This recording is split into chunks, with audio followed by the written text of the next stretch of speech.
साई श्रद्धा कॉलनीत आम्ही आलोय. भरपूर साप पकडलेत या दिवशी इथं. आणि या दगडामध्ये आलाय साप. कसा बघितला? कोण बघितला? आम्ही बघितलं. तुम्हीच बघितला?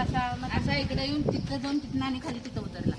बघूया थांबा. हा, ह्या एवढ्या दगडात आहेत म्हणालेत. काढूया आपण.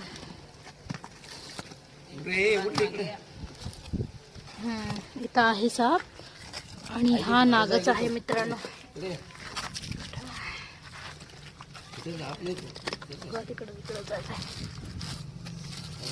हे बघा, बघू शकता कसा फणाकडून बसलाय आणि जायचा पण प्रयत्न करेल. बघू शकता असं कव्हर करायला. हे बघा, फारच अग्रेसिव्ह रागीट साप आहे आणि त्याचा राग बघू शकताय बघा कॅमेऱ्याला कसं कव्हर करायला. आणि हा असा पकडलाय मी त्याला.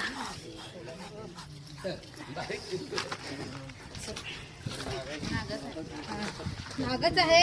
छोटे पिल्ल जास्त अग्रेसिव्ह असतात, रागीट असतात फार.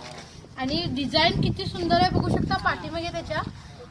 छोटे साप असे अट्रॅक्टिव्ह म्हणजे आकर्षक सुद्धा असतात बघू शकता.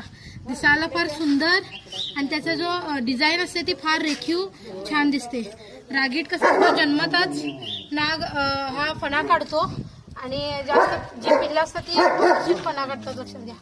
साधारण 2 महिन्याचा हा नाग आहे मित्रांनो. आणि तिथं असं येऊन बसला, बघितलं तुम्ही. फार सुंदर साप आहे बघू शकता. जो नाग आहे तो हलत्या वस्तूवरती आपला ताबा करतो म्हणजे रोग जमवतो. आणि बघू शकता आता हात हलायला तो हलतोय म्हणजे पुंगीवरती साप नसतो. ही जी म्हटलं जात आहे, सापाला तर कानच नसतात. पुंगीच्या आवाजाने कधी साप डुलत नाही. लक्षात घ्या.